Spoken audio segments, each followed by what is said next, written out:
Alright, good evening everyone. Name's Osehi. I'm a senior economics tutor for OneClass. A little background about myself. I actually hold a bachelor's degree in economics, and I am currently working as an analyst for one of the 5 major banks in Canada.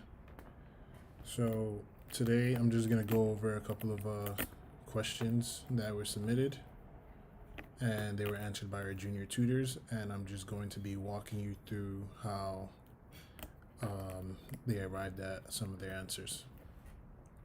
So I believe we actually have 8 questions today, but 2 of them there's like multiple parts, or actually quite a few of them there's multiple parts, so we'll just dive right into this right now and start.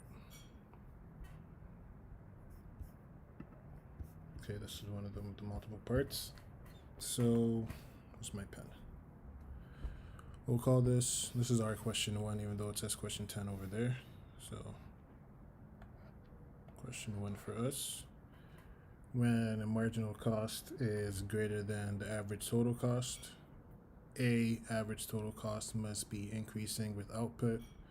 B, average variable cost must be decreasing with output. C, average fixed cost must be increasing with output. And D, marginal cost must be increasing with output. And let's see what our junior tutor said. He said the answer is A. When a marginal cost is greater than average total cost, the average total cost must be increasing with the output. We know marginal costs are additional costs to be borne by the producer for producing an extra unit of output, and average total cost is a total cost divided by the number of units produced. As marginal cost follows the law of diminishing return, so increasing marginal cost pulls average total cost up.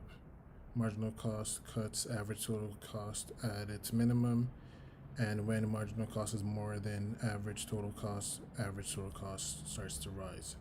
So I do agree with this answer, and this can also be explained by drawing a little graph. So let's do that right now. We'll call this over here marginal cost, and this over here average total cost. So we agree that the answer is A, average total cost must be increasing with output, and you could see that on the graph. So at this little point over here where they intersect, this is supposed to be the minimum point of average total cost. Even though my graph doesn't look like that, just it's supposed to be the minimum.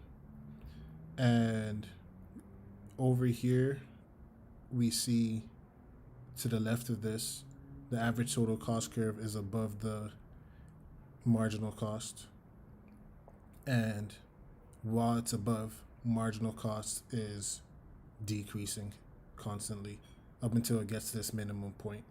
And at this minimum point where marginal cost and average total cost intersect, you would see average total cost starts to rise as marginal cost is above the average total cost curve. So 10 is A, we agree with that. And then question 11, if a firm's demand curve falls below its average variable cost, then the firm should A, shut down now, B, operate in the short run but not in the long run, C, set price equals marginal cost, D, shut down in the long run. And let's see what our tutor said here. Said A, if the firm's demand curve falls below the average variable cost, then the firm should shut down now because it is not worth doing business when they're not able to generate variable costs from it. So it's time to shut down the business. So again, I agree with that. And basically, let's just erase this graph because we don't really need it right now. At the very minimum, demand should be greater than the average variable cost, because average variable cost is basically is the same thing as it's the same thing as average cost of production. So we know that most businesses, when they do start, they don't break even right away, but at the very least, they should be able to generate revenue that should meet their basic costs of production. And if a firm's demand curve is below the average variable cost, that means that they're not generating enough revenue to cover their average costs of production. So they shouldn't really be in the business. They should shut down. So again, we agree with that. 11 is A. If a firm's demand curve falls below its average variable cost curve, then the firm should shut down. So question 12 here, this is all part of number 1 for us.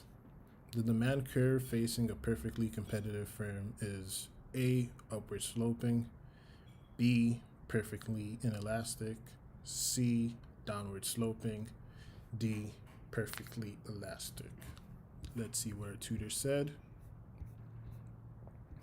He said it's D, perfectly elastic, and their explanation is the demand curve facing a perfectly competitive firm is perfectly elastic because, as we know, there are a very large number of buyers, and the sellers and homogeneous products are being sold. Each of them is insignificant to bring a change in the market price. Oh, I'm not even showing you this. I apologize. So we can just start all over again. Marginal cost curve is greater than the average total cost curve. When marginal cost is greater than average total cost, we said the answer was A, average total cost must be increasing with output. And let's just do a quick summary over here. And we showed this with the graph. Said this was MC, and this was AVC. It's not a good looking curve right there. Said this was AVC. So when marginal cost is greater than average total cost, this is average total cost. When marginal cost is greater than average total cost, this point right here is the minimum point for the average total cost. And as marginal cost is above, average total cost is always rising. So 10 is A, average total cost must be increasing with output. And that's what our junior tutor said. And then question 11 over here. Wow, just rambled for about just under 10 minutes without you guys being able to see what was going on. But it's okay. Question 11, we said if a firm's demand curve falls below its average variable cost curve, then the firm should A, shut down now, B, operate in the short run but not the long run, C, set price equals marginal cost, D, shut down in the long run. And our junior tutor said this was A, and I agree. If the firm's demand curve falls below the average variable cost curve, then the firm should shut down now because it is not worth to do business when they are not able to generate variable cost from it. So it is time to shut down the business. And again, like I said before, AVC is also the average production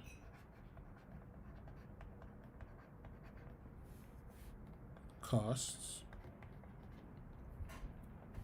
And basically we all know whenever a firm just starts operating, they're not expected to break even in the first year. They might still be in losses, but at the very least, they should be generating revenue that should cover their average cost of production. And if you're not able to cover your average cost of production, you have no reason being in the business. And if the demand curve is below the average variable cost, that means that their revenues are lower than the cost of production. So they should shut down now. And we agreed that was A. So now that we're back.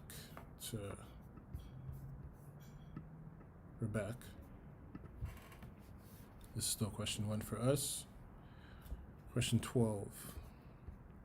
The demand curve facing a perfectly competitive firm is A, upward sloping, B, perfectly inelastic, C, downward sloping, D, perfectly elastic. And I agree, it is D, perfectly elastic.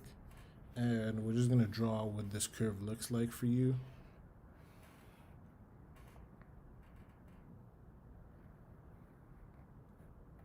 And this would be the demand curve.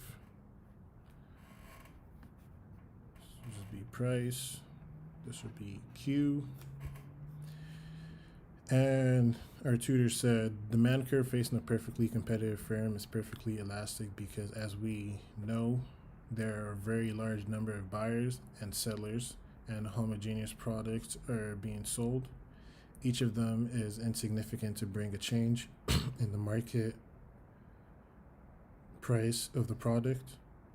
Also, if the price of the product increases, the consumers shift to absolutely similar products in the market. So this shows that demand is completely elastic, responds infinitely to even the slightest change in price. And again, we just show that because all the products that are being sold are exactly the same, if not very, very similar, then your demand isn't going to change with any relative change to price. So when that happens, you have a horizontal demand curve and it's just a straight line. So we agree that that is perfectly elastic. Question 13 over here. If the demand curve falls below the average total cost curve but lies above the average variable cost, then the firm should A, shut down, B, operate in the short run but not the long run, C, set price equals marginal cost, D, operate in the short run and not the long run. So I believe the answer should be B. It is B. If the demand curve falls below average total cost curve but lies above the average variable cost, then the firm should operate in the short run and not the long run. This means that in the short run, the main purpose of the firm is to cover variable costs and find ways to increase profitability to cover the fixed cost. But in the long run, they have to cover the total cost as well as make some profit, which is the purpose of running a business. So we agree with that explanation. And as we said in question 11 over here, in the short run, you're going to shut down if demand is below the average variable cost. Here, demand is actually above. So you could operate in the short run. But unless you're able to get your demand above average total cost in the long run, you have no business operating, because the whole point of creating a business, like our tutor said, is to generate profits. So the correct answer here is B. And the last question in this set is, at the output where marginal cost equals average total cost equals price, the perfectly competitive firm should A, shut down, B, it would have no economic profit, C, it is not profit maximizing, and D, it should raise output. And the answer here would be B, it has no economics profit. And it says where MC equals ATC equals P, the perfectly competitive firm has no economic profit. Economic profit is an abnormal profit, which is the difference between revenue minus explicit and implicit costs of the inputs used. The price recovered is the exact same as the cost, so at that point the firm only earns a normal profit. The long run equilibrium for the perfectly competitive firm This is the long run equilibrium for the perfectly competitive firm. This happens because of the free entry and firms exiting the market. And again, completely agree with that, because the main thing is I believe it's implicit costs that are variable costs, and that isn't being shown here, so they would have no economic profit when MC equals ATC equals P. So we'll say all correct. Great explanation.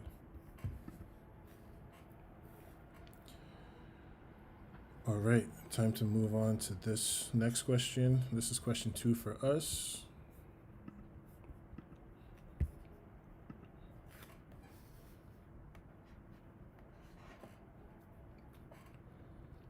Does the fact that the price elasticity of demand for a good is inelastic violate the law of demand? And the answer is false. I do agree with that, but let's state what the law of demand states first. Law of demand, excuse my handwriting, states that increase in price decreases quantity demanded. And it will be the opposite also. A decrease in price would also increase quantity demanded. And let's see what our tutor answered. Said this is false. The elasticity of demand measures the change in quantity caused by price, or the sensitivity of quantity because of a change in price that is found along the demand curve, and that is inelastic in the right hand side of the demand portion. The law of demand states what we just wrote: an increase in price decreases quantity, and vice versa, all things being the same. The elasticity of demand is negative, which also shows that when price increases, quantity decreases. Just an inelastic demand indicates that the price increase reduces the quantity relatively low, but the relationship is still negative in both cases. So the inelastic demand does not violate the law of demand. I agree with this answer. In the case of an elastic demand, a change in price would decrease an increase in price would decrease demand, and if the demand is elastic, you'll see a pretty big decrease. And if it's inelastic, you'll still see a decrease, though it might not be as big. It still fits the criteria of the law of demand, which says an increase in price decreases quantity demand. That being said, if the price decreased, you would also see an increase in demand, a significant increase in an elastic demand, a not so significant increase in an inelastic demand. So we agree with this, and please rate the answer if you like. Thank you. I give you a thumbs up. Oh, can't do that. So we'll just say correct. Great explanation. Okay, I think there's quite a few questions in here. I don't think your tutor answered all of them. I'll do my best to answer as much as I can, and we'll go from there.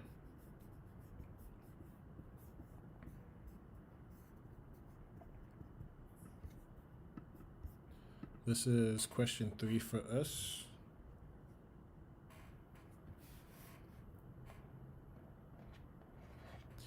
So disposable income is equal to personal income minus personal tax payments. That's A. B, personal income minus government transfer payments. C, the income households have to consume, save, and pay taxes. D, personal income minus social security benefits. And this is just about knowing the definition of disposable income. And the answer should be A. Let's see what our tutor said. Disposable income equals personal income minus personal tax. So we can just write that down for now. In case you might want to write that down. Am I spelling disposable right? Yeah, I am. Disposable income. This is disposable personal income. That's a key word right there.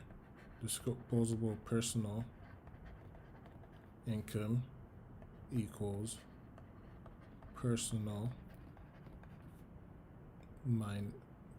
income minus personal tax payments.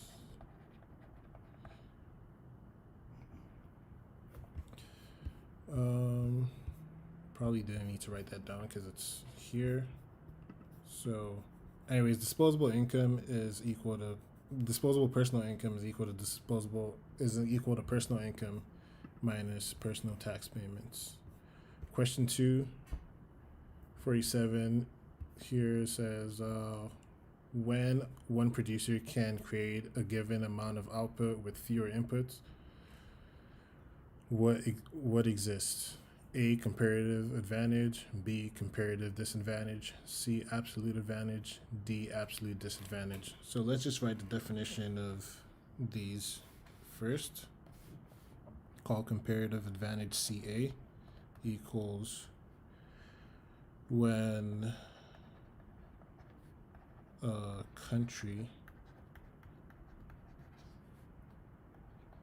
can produce a good more efficiently than another.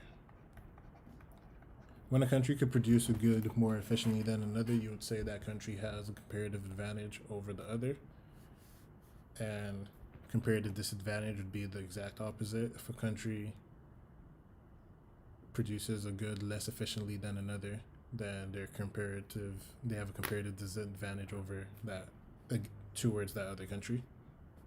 And then we'll call absolute advantage AA. And this is just when a country can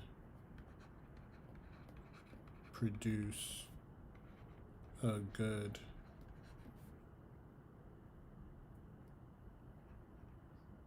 at lower costs than another. So basically, the difference here is just because a country could produce a good at lower cost than another doesn't mean they have a comparative advantage. They have an absolute advantage, but it just means that maybe the country is more developed. They might be a first world country, whereas the other country being compared to them is a third world country. So they're just more developed. So the question says, when one producer can create a given amount of output with fewer inputs, what exists? And we would say this should be A as well, comparative advantage, because that just speaks on efficiency. Let's see what our tutor said. A, comparative advantage is that a producer can produce at a lower opportunity cost than others. So, yeah.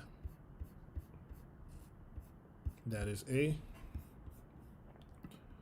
So, we can take out this definitions over here.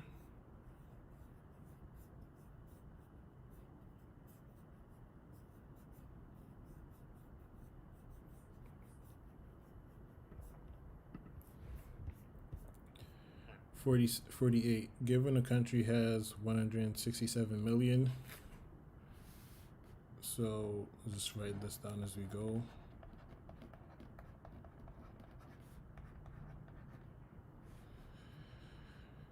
With a labor force of 102 million, 73.5 people are employed full time.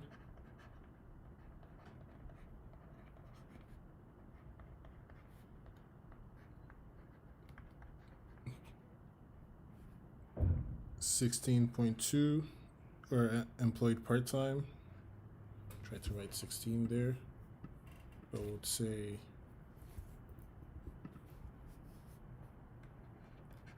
employed part-time, say that's 16.2. 5.5 are discouraged workers.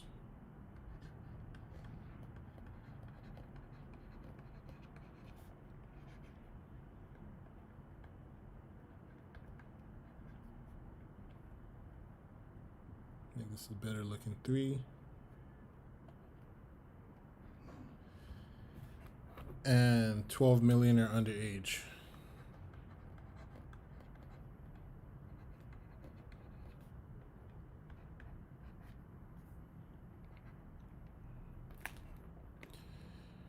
What is the country's unemployment?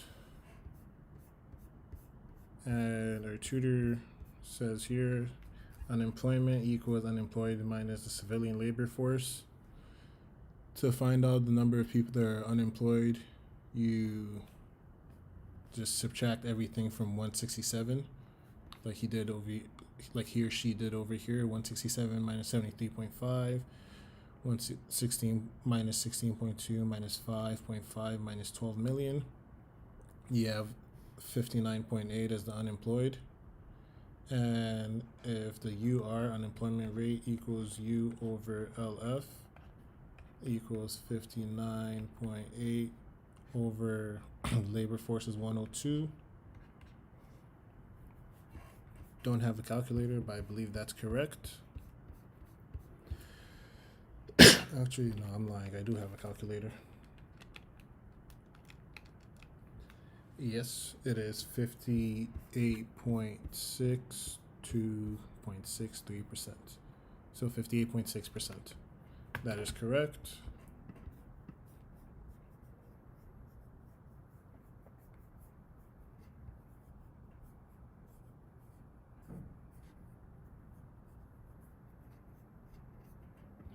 So next question should be 48, I believe. 48, the supply curve is upward sloping because as price increases, so do costs. As price increases, the consumer demands less. As price increases, suppliers can earn higher levels of profit and justify higher marginal costs to produce more. And D, all of the above. So right away we know it's not D, all of the above, because of option B over here. As price increases, consumer demand is less. And that's not talking about the supply curve at all. That's just talking about the demand curve. So we can scratch out B. This is kind of what the supply curves looks like. P and QS, quantity supplied. So as price increases, so do costs. That could be true. I don't think that's why costs increase because price increases. I would say price increases because cost increases. So I would say A is not really a complete answer. So that leaves us with C. As price increases, suppliers can earn higher levels of profit. And as price increases, they're supplying more. Price multiplied by quantity supplied would be their revenue. So P multiplied by Q. And if P is being multiplied by Q, that equals revenue. As this graph goes up, total revenue should be increasing as well. Suppliers can earn higher levels, and it justifies a higher marginal cost to produce more. Because you're earning higher levels, it justifies spending more to produce more because you know it's gonna increase your revenue and eventually increase profit. So the answer there should be C. And let's see what our tutor said. He said it's C. And okay, so we're at question 50 out of 60 over here. I believe there's 60. 50, when a college student leaves town for the summer, the demand for meals in a local restaurant declines. This results in A, a decrease in equilibrium price as an increase in quantity, and an increase in quantity. B, an increase in equilibrium price and quantity. D, a decrease in equilibrium price and quantity. D, an increase in equilibrium price and decrease in quantity. And let's see what our tutor said. C, downward shift in the demand curve, therefore reduces both the equilibrium price and the quantity.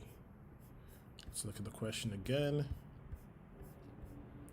When college students leave town for the summer, the demand for meals at the local restaurant does decline. So that does make sense. It would decline, and because it has declined,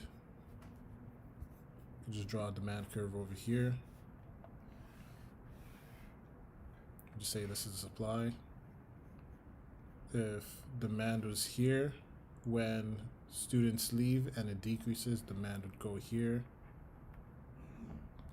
Call this P, Q. Call this demand 1, demand 2, and S. So we said it's C, decrease in equilibrium price and quantity. Because it causes a shift in demand, equilibrium price goes from over here, call this P1, to P2. That shows the decrease. And equilibrium quantity, Q2, goes from here, Q1, to Q2, and that's also decreasing. So we can be sure that C is the correct answer, a decrease in equilibrium quantity and price. Question 51. All the following shift the demand curve for automobiles to the right except for the local factory gives a big raise to its employees. A new brand of automobile dealership opens in town. The price of gasoline falls. D, none of the above. 51. C. Thus, when the price of gasoline falls, the cost of consuming automobiles decreases the demand. Again, let's read this. All the following shift the demand curve for automobiles to the right except for C. The price of gasoline falls. A new brand of automobile dealership opens in town. That shifts it to the right. A local factory gives a big raise to its employees. You could argue that shifts it to the right because it creates that makes the employees happy and want to do their job better to sell more cars. That doesn't really decrease the demand curve. Price of gasoline falls. I would say the right answer here is A and not C. All the following shift the demand curve for automobiles to the right except for A.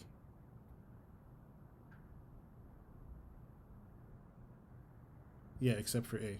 Because price of gasoline falling depends. People might want to buy more cars, and because gas is cheaper,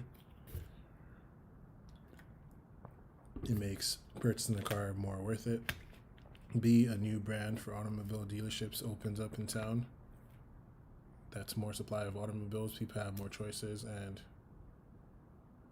demand could go up. A local factory gives a big raise to its employees. Yeah, I don't know if I agree with that. I think it's A. So I think the answer should be A because giving a raise to your employees has nothing to do with the demand curve. So 51 we don't agree with. 52. Judgments about what ought to be in economics matters can't be proven false based on macroeconomics, positive economics, normative economics, and D, microeconomics. So this question is basically just asking if this is a positive or normative statement. And basically, I believe it's C. Normative statements usually have words like would, should, ought to be, could. And positive statements would be more direct, saying it will, it causes this, etc. And the key thing here is what ought to be. And that tells you it's a normative statement. So it would say this is C, normative economics. And I believe our tutor also said normative economics. Normative economics is part of economics that expresses value or normative judgments about economic fairness or what the outcome of the economy or the objectives of public policy should be. Again, this is a key word here, should be. Should. So we do agree that 52 is C. They didn't answer your question 53, but let's take a look at question 53 anyways. Total output. Total real output can be determined by A, multiplying the total hours of work times labor productivity, B, multiplying total wages paid times output per hour of work, C, dividing total wages paid by labor productivity, D, dividing total hours of work by labor productivity. And I believe the correct answer here is A, and it's just about, again, knowing the definition. And labor productivity is measured by output per hour of work. So output is found as the product of work hours and productivity. And since productivity is measured by the number of hours worked, real output would be a product of those work hours and productivity. So I would say that's A. 54, an economic condition in which rising prices and unemployment occur at the same time is called A, cost push inflation, B, demand pull inflation, C, stagflation, D, deflation. So correct answer here should be stagflation. It's 54. The tutor said it's stagflation, and that's just the definition. It's a definition question, but cost push, just to give you the definition, cost push inflation equals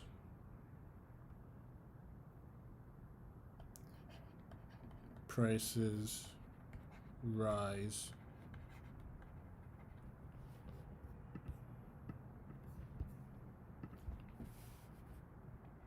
due to costs of production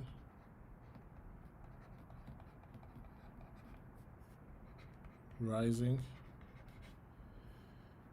Demand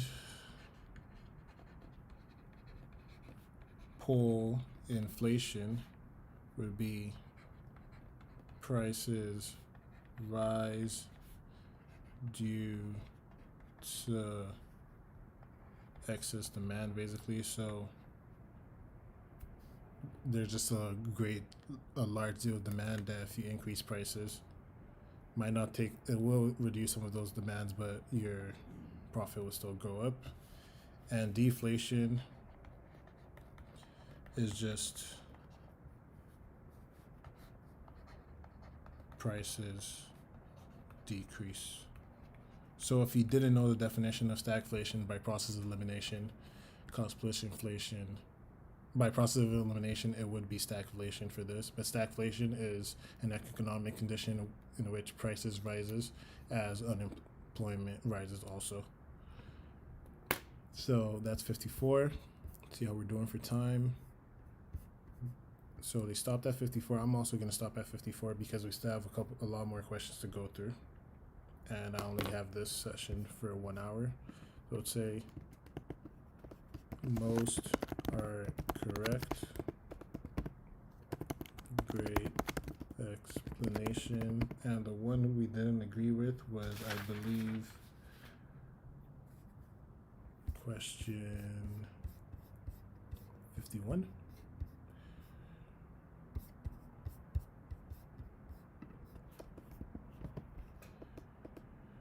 Most are correct.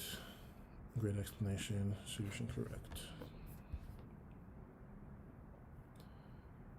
So let's move on. This is only question 4 for us, but we have only 8 questions, so we should be able to get over the rest within the time we have allocated.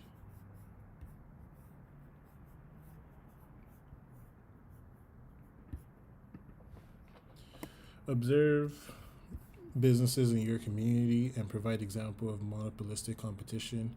Describe the characteristics of these firms that describe their market type. Monopolistic competition is a type of competition in which a number of companies are selling differentiated products. There are many Chinese restaurants in my neighborhood that sell Chinese food. Each restaurant has its unique taste and sells products of different prices.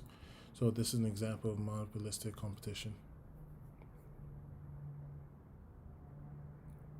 So basically,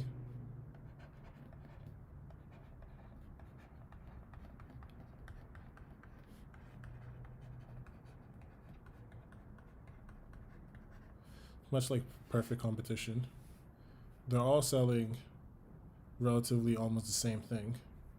In this example is just Chinese food, but they have their own differentiations that make them unique.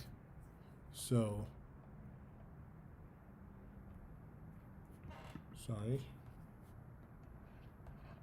companies sell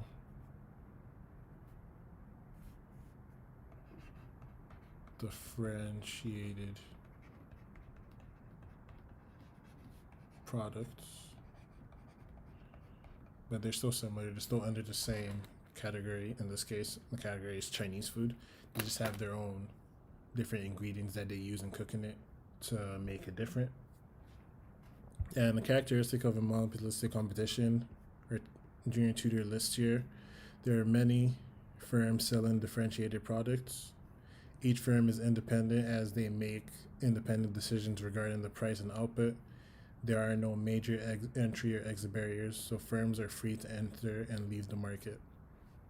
And each firm decides their own price and output simply because their products are not exactly the same.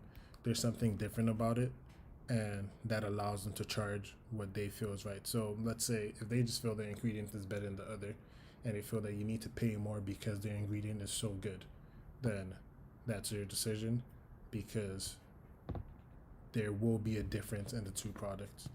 And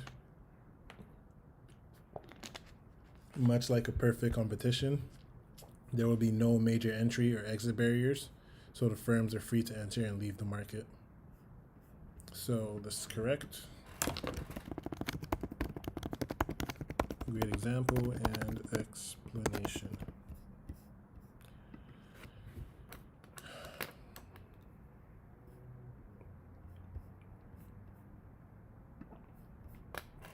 It's a 2-part question here.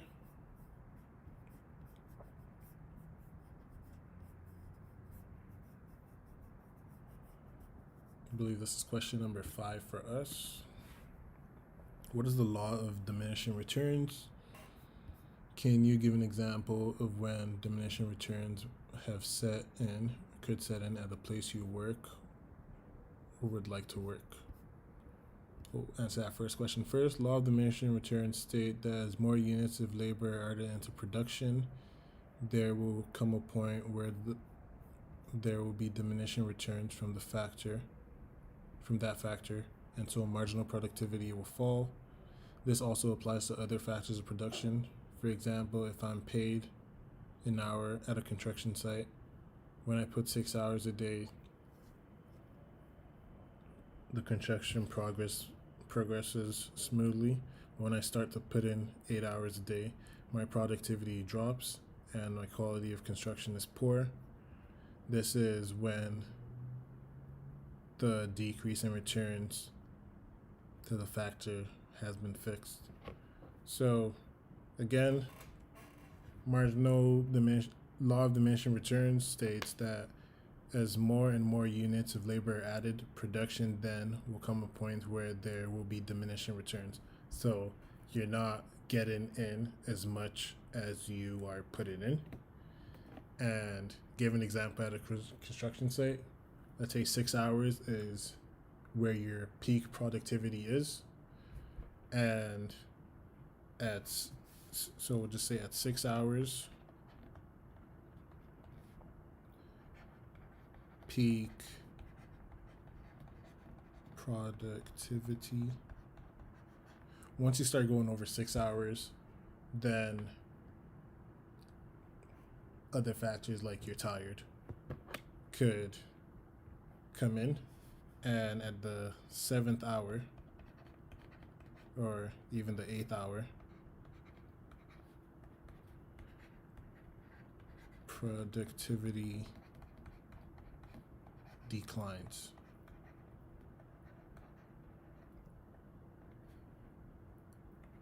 And same thing here. And then second part of the question is, what is the difference between economic profits and accounting profits? Can you give example of cost, opportunity, or explicit? So opportunity is also implicit. You think your firm can you give example of cost that you think your firm overlooks or might overlook when it calculates its costs and profits? So accounting profit is what is left over when the company deducts total costs from total revenue. So part 2 of this question over here.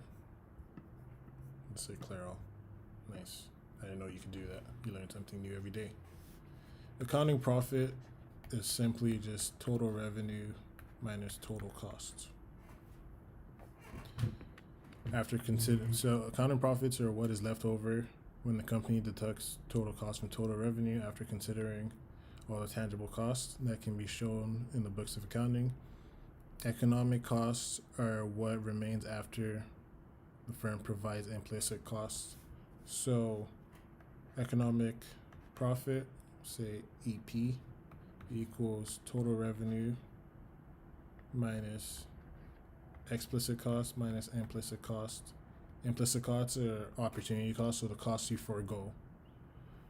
And economic profits are what remains after the firm provides for implicit costs, such as opportunity costs of undertaking the existing business or the next best alternative forfeited.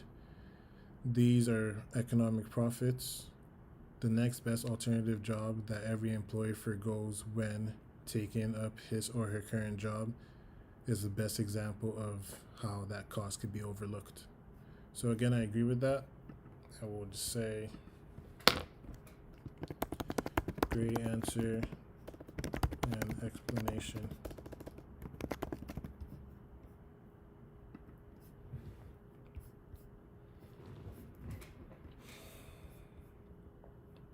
Question 2, well, this is question 7, question 6 for us. What is the free rider problem? So we'll start with that.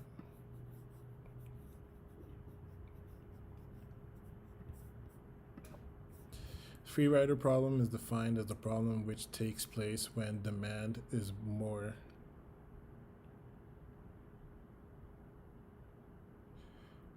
The free rider problem is defined as the problem which takes place when demand is more, supply is more, but price of the goods and services provided to the customers is less. Okay, just lacking a little bit of commas there. It causes loss to manufacturers, which means that the supply could be reduced. the purchasing is done by the customers paying less than the actual value of the product. So basically, it's when people can enjoy a product without paying for it, and that is a problem because the manufacturers, the people selling the product, are not making as much as they could be because other people are able to enjoy it without paying for it. They're able to enjoy the good or the service without paying for it. How do public television stations like PBS try to overcome the free rider problem? They try to overcome the free rider problem by providing appropriate price of the product, which means that demand would achieve revenues on its supply. A free rider problem could be resolved if the customer is ready to pay the actual price of the product by advertising the product very well. It tends to increase the supply of demand, the supply and the demand of the product at the actual price. That's a lot. But basically, other ways they try to overcome the free rider problem is just decreasing supply just to have greater revenue. Because if people aren't buying it but they're still consuming it, if you decrease supply and increase prices, then it doesn't really stop the free rider problem, but it just also increases your profit a bit. And what are two characteristics of public goods? Key characteristics of public goods are as follows. The supply of goods is accepted by the customers in the market. It gives high revenues.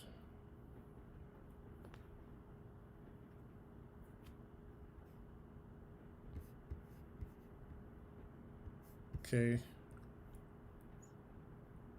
This is not that great an answer, so we'll just answer this. Two key characteristics of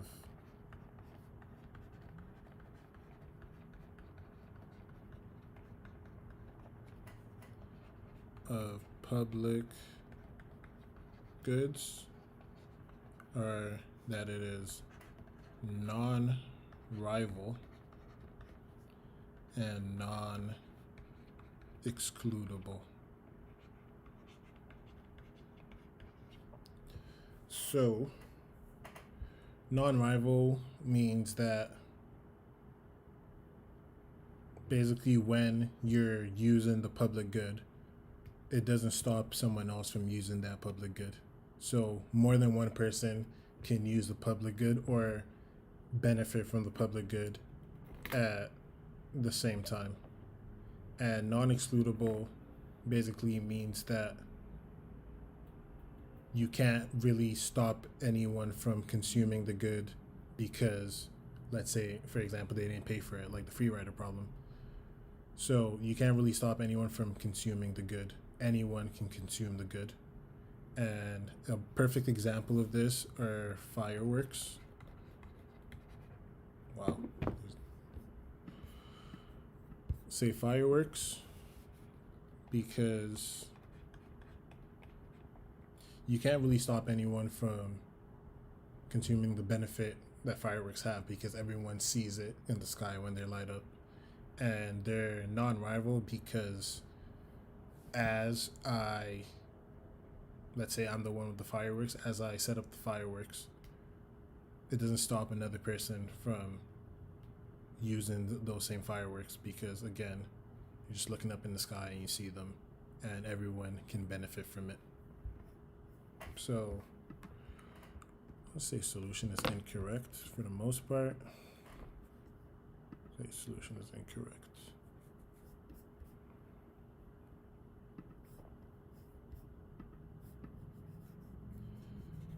How are we doing for time? Actually, just let's not worry about the time for now.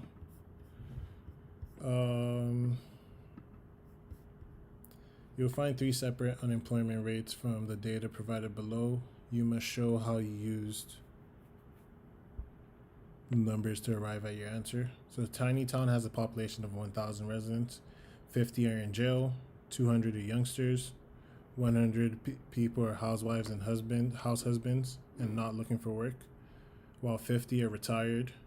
400 have full-time jobs. 100 have part-time jobs. The remainder of the people are looking for work. What is the unemployment rate? So first of all, they give us a definition of labor force, which is employed plus unemployed, and 400 full-time workers, like they said in the question, 100 part-time workers, so there's 500 employed. And the unemployed is basically just all these numbers here subtracted from the population. So it's 1,000 minus 50 minus 200 minus 100 minus 50 minus 400 minus 100, and that gives us 100. So there's 100 unemployed. So the labor force is equals to 600.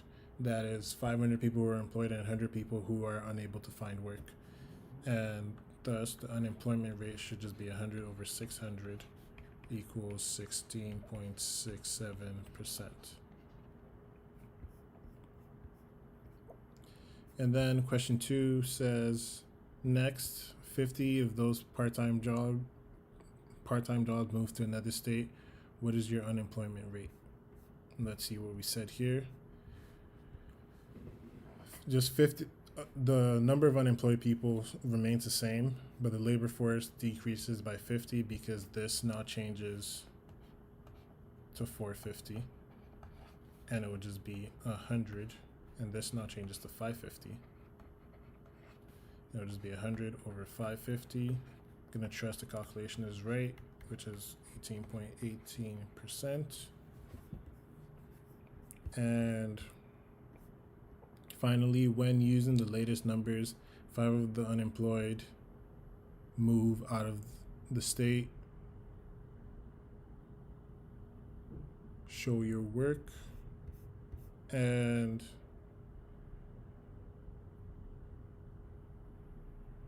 when 5 of the unemployed people move out of state, then your unemployment decreases to 95.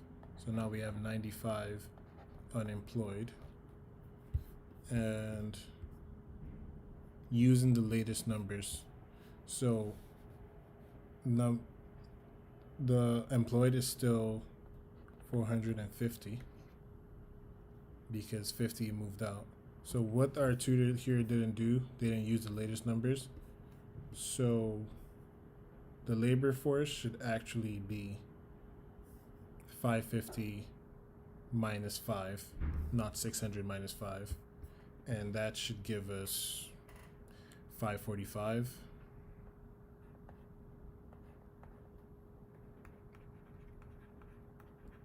And it would be 95 for the unemployed divided by 545.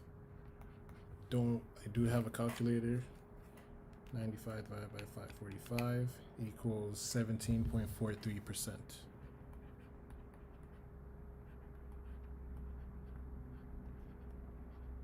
And we're gonna circle our answers like they asked. And these are answers right here.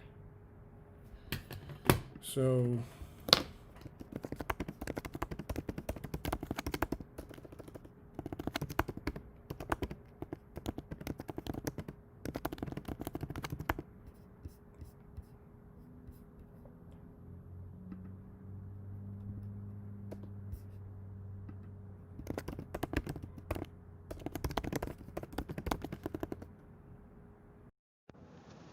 oops.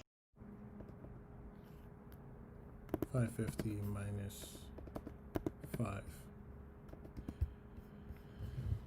So, solution incorrect? I guess so. But for the most part, that solution was correct. And then, I think we have 2 more questions.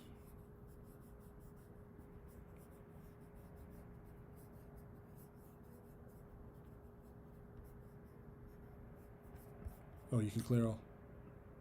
Clear all. Okay. Elasticity. Oops. Explain elasticity of supply, inelastic supply. Explain elastic supply, inelastic supply, perfect elastic supply curve, and the perfectly inelastic supply curve. Elasticity is measured by the percent change in quantity divided by the percent change in price. So E equals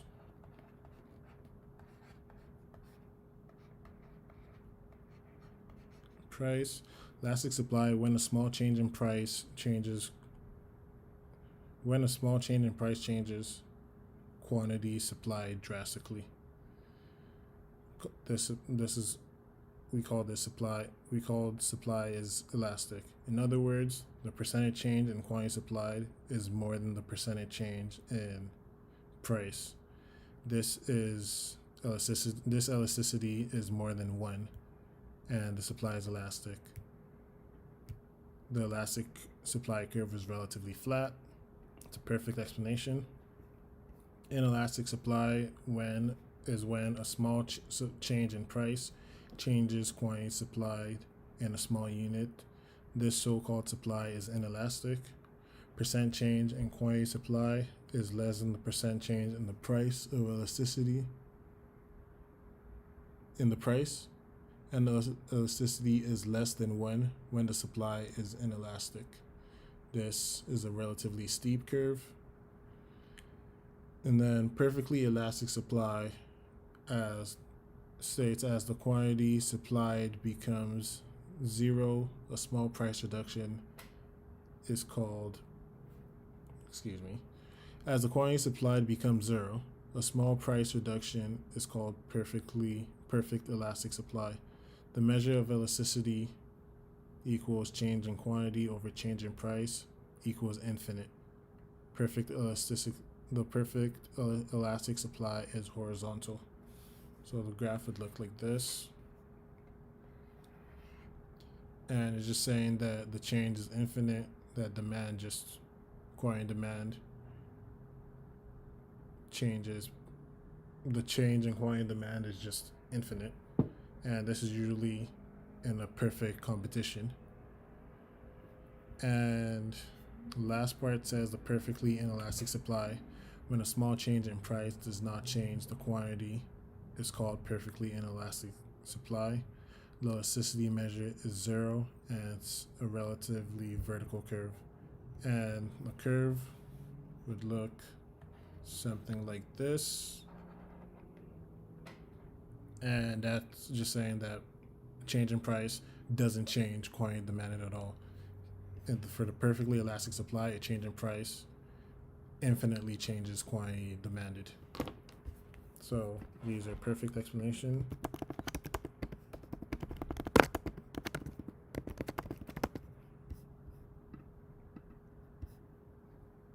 And I think that's the end of it. That's the end of our stream. So thank you for taking the time to just go over these questions with me. I hope I was a big help, and I am looking forward to my next session, and just keep on bringing the questions in, and our junior tutors will continue to give you an answer, and myself and the other economics tutors will do our very best in explaining how they arrived at those answers. Have a great night.